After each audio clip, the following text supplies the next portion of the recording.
O meu ônibus, o meu Volare, ele vem dando uns sinaizinhos e, pelo que eu vi, é comum de alguns veículos desses, né, um pouco mais antiguinho e com esse sistema de arrefecimento. Ele, às vezes, baixa a água do nada, a água some, desaparece. Eu vi alguns que aconteciam ali dentro da capa seca, no câmbio.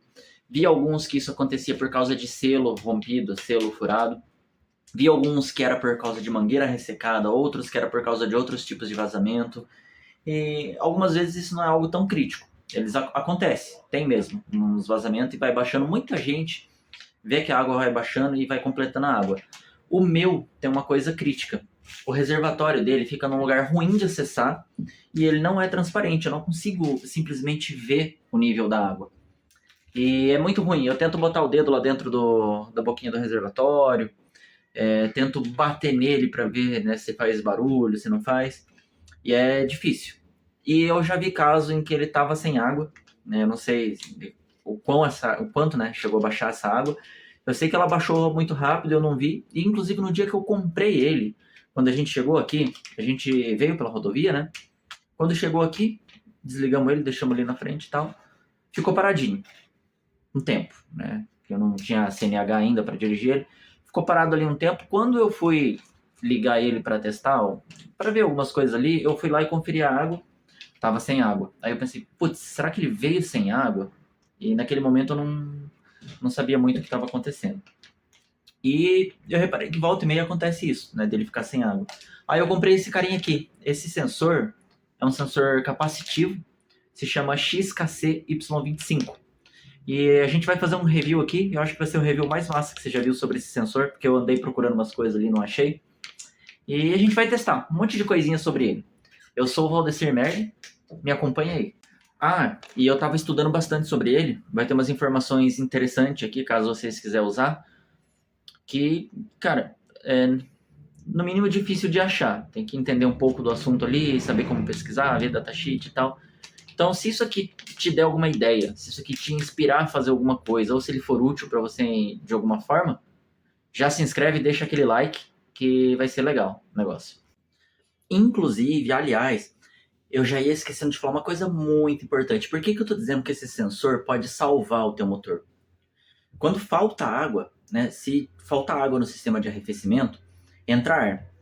Quando entra ar, o sensor de temperatura não consegue medir a temperatura, porque ele mede a temperatura da água. Se tiver ar ali, o ar ele não é um bom condutor de temperatura. E aí o que acontece? Ele nem vai mexer o ponteirinho lá e o teu motor pode vir a ferver. E ele vai ferver por falta de água, porque se não tem água não vai transportar esse calor do motor para o radiador, e aí lá o radiador esfriar a água e transportar a água de volta para o motor. Não acontecendo esse ciclo, o motor superaquece e você não vai conseguir ver isso acontecendo porque o teu sensor não vai estar funcionando justamente por falta da água, porque ele mede a temperatura da água. E isso é uma coisa crítica. E eu tô vendo que cada vez mais corre o risco disso acontecer comigo, porque do nada a água vai lá e baixa. Se não ficar de olho, não ficar em cima, vai chegar uma hora que a memória vai falhar, vai esquecer de conferir a água vai ter baixado, às vezes no meio de uma viagem longa, talvez, e aí deu ruim. E aí que entra esse sensorzinho e é assim que ele pode salvar o teu motor. Mas acompanhe o vídeo que você vai ver como que a gente pode fazer isso daí. Ó, então aqui eu liguei dois pininhos, dois fiozinhos direto na alimentação do sensor. Ó, pode ver, tá ali o azul e o marrom. E eu liguei direto nessa plaquinha aqui, só porque ela fornece os 5 volts. Então ela tá só servindo como fonte mesmo. Não é nada de código, nada disso, tá? É só pra pegar 5 volts dela ali. Ó, então aqui a gente vai testar com a água e o diesel, né? Ó, ele detectou a água, normalmente. E quando eu coloco ele aqui no diesel, não detecta, por causa da diferença da densidade. Então a gente vai regular o sensorzinho. Ó, o meu dedo ele tá pegando ali, tá vendo? Porque ele tá detectando a densidade do líquido do meu dedo na parte de trás. Tiramos a tampinha dele aqui, tá ali ó, o trimpote para regulagem. Com a pontinha da unha mesmo, eu consigo ir girando ele em sentido anti-horário, né? Eu mantenho o LED virado para mim, aí giro em sentido anti-horário, girando para a esquerda basicamente. Isso vai aumentando a sensibilidade dele. Pode ver que ele começou a detectar meu dedo mais fácil, mas ainda não está detectando diesel, né? Então eu vou girando ali aos pouquinhos, cada vez mais um pouquinho. E vou testando até a hora que ele conseguir detectar o diesel. E aqui a gente consegue ver ele detectando a água. E ó, a distância que ele tá pegando a água agora. Ele mudou até a sensibilidade com a água. Aqui nesse teste eu coloquei um pouco de água no copinho pra gente ver com quanto de água ele aciona. Pode ver que ele aciona com bem pouquinha água. Isso me dá até a ideia de fazer algum tipo de filtro especial e detectar água no filtro do diesel. Aqui agora testando com álcool também. E ele detecta o álcool também, normalmente. E aqui é óleo de motor. A princípio, parece que ele não detectou ali, mas é por causa que estava meio longe. Ó, ali é onde tem o óleo, ó. Dali pra cima não tem, dali pra baixo tem, tá pela metade. Nessa dobrinha aqui embaixo, ele não detecta porque ele afasta um pouquinho por causa da dobrinha e já não detecta. Então isso é um ponto de atenção. E esse aqui, óleo ATF, de direção hidráulica. Detecta também, normalmente. Eu tava com todas essas curiosidades, hein. Pode ver que ele pega normalzinho. E esse é o meu reservatório de expansão. É o reservatório da água do ônibus. Eu falei que ele é ruim de ver, né? Já trouxe até o sensorzinho aqui para testar. Aqui, esse risquinho ali embaixo é o mínimo. E ali para cima vai ter um outro risquinho que é o máximo. Eu penso em instalar ele ali para baixo do mínimo. E como ele é a distância, só de colar ele ali, ele já fica funcional. Então é assim que eu pretendo instalar ele ali. Ó, galera, eu vou usar o Paint mesmo para falar sobre o sensor. Eu fiz algumas anotações aqui sobre ele. Pino azul, então, é o GND, é o negativo. E o pino marrom é o VCC, que é o positivo. Esse sensor, ele trabalha entre 5 e 12 volts. Eu não usaria ele ligado direto na bateria do carro, porque ela passa de 12 e eu não tenho certeza o quão de 12 volts ele pode passar, sabe? Poderia danificar ele. Eu usaria um step down, na verdade. Quando a gente injeta uma tensão nele, por exemplo, se eu colocar 5 volts no VCC, aquele pino amarelo, que é o pino de sinal, vai sair 5 volts. Se eu injetar 12, vai sair 12. Eu aconselharia a usar 5. Até porque vocês já vão ver o motivo ali. Então vamos trabalhar como se estivesse com 5 volts. Então, imagina o seguinte, entra 5 volts no VCC e quando ele detecta algo, ele acende aquela luzinha. Se ele detectou, acendeu a luzinha, essa tensão que está na entrada vai voltar pelo pino amarelo. E você pode ligar qualquer coisa, não qualquer coisa, mas você pode ligar alguma coisa interessante ali no fio amarelo, né? Que já a gente vai ver. E aí o que que acontece? Detectou, a tensão sai pelo fio amarelo. Não detectou, não sai nada no fio amarelo. Tem um fiozinho aqui que é o fio preto, mode. Eu pesquisei muito para descobrir o que que esse cara fazia. E na verdade, a forma de usar ele é ligando junto com o GND, né? Então você liga o preto junto com o azul em alguns casos. O que que ele faz quando ele está ligado ali junto?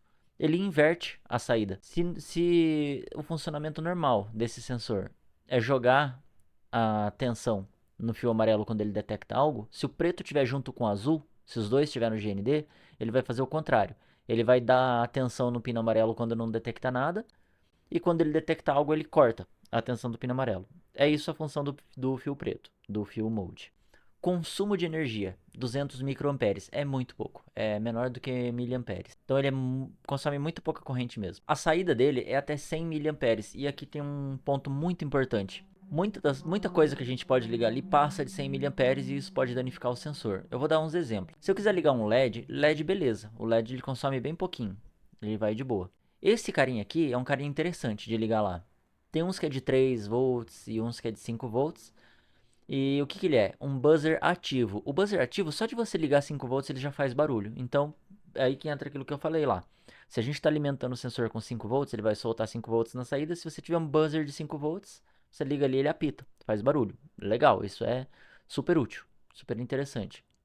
Agora tem um carinha aqui, ó, que é uma lâmpada. Essa lâmpada aqui consome muito. É uma lâmpada incandescente de painel. Se você ligar uma lâmpada de painel no sensor, ele queima. Então não pode ligar a lâmpada diretamente. Se for LED, ok. Se for a lâmpada, não rola. O que você poderia fazer é usar um relé. Tipo esse relé que tem aqui do ladinho. Você pode usar um relé, tipo esse daqui. Ele consome 70 miliamperes para operar. Então ele está dentro dos 100 miliamperes. Então esse relé aqui, ele vai até 10 amperes. Então usando o relé, daí poderia ligar a lâmpada do painel. Ele não tem contato direto, né? Ele é um sensor capacitivo. Não tem contato direto com o líquido, a instalação dele é fácil. Suporta vários tipos de líquido. A gente viu ali que o diesel e óleo em geral tem uma densidade um pouco diferente da água. Você tem que fazer aquela regulagenzinha no trimpote. E eu consegui regular até com a ponta da unha ali, é tranquilinho. Aqui um outro detalhe importante, 500 ms de tempo de resposta. Então, 1000 ms é 1 segundo de demora. Como ele tem 500 ms, ele demora meio segundo.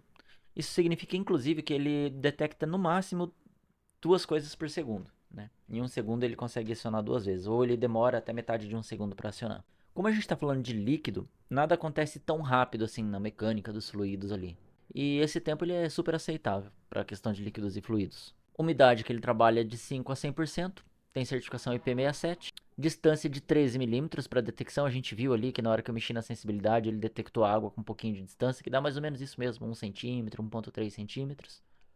E a temperatura de operação dele está ali na casa dos 0 a 100 graus. Um outro exemplo aqui, ó, eu coloquei esse desenho para simplificar a ligação, né, para a gente ver como ele funcionaria. Então isso aqui está representando um tanque d'água qualquer, o sensorzinho aqui detectando. E o que que acontece? Coloquei uma bateria para a gente conseguir visualizar. O fio positivo dela, o vermelhinho, vem e liga ali no marrom. O negativo vem e liga no azulzinho. O buzzer precisa de um positivo e negativo, e a gente sabe que quando ele detecta, ele joga o positivo no fio amarelo, né, o sensor. Então eu ligo o sensor direto no buzzer, e o negativo eu puxo direto da bateria, ou direto do negativo do sensor ali, não tem problema. Aí o que que acontece? Quando ele detectar, ele vai jogar a tensão do fio vermelho lá no amarelo, e apita o esqueminha ali. Você pode, em vez de usar o buzzer, usar o relé, usar LED, pode ligar com Arduino ou com ESP. Lembrando, muito importante, se for ligar com ESP, o sensor ele vai estar operando na casa dos 5 volts, tem que ligar por fora do ESP para pegar 5 volts. Só que se você jogar 5 volts lá no pino do ESP, você queima ele. Então, quem trabalha com ESP tem que tomar um pouco de cuidado ali. Eu reparei que tem várias coisas, várias situações que pode dar problema nesses veículos mais antigos, e como eles são mais antigos, não tem sensor, não tem nada disso. A pessoa tem que ficar cuidando mesmo, e muita coisa não é óbvia, né? Se você se interessou por isso, de formas de como cuidar do veículo, eu estou criando algumas playlists, inclusive de manutenção preventiva, e também estou criando algumas formas de monitorar alguns problemas antes que eles aconteçam. Se você curte esse assunto, segue, compartilha, me acompanha, porque cada vez mais eu vou trazendo umas ideiazinhas diferentes aqui pra gente, e isso vai ajudar muita gente que tem esses veículos. É um negócio que eu sempre quis fazer, tô achando massa demais. Vem com a gente, que só vai ter ideia interessante aqui. E quando eu digo acompanha, é assim, se inscreve, ativa o sininho, dá o like lá e acompanha a gente.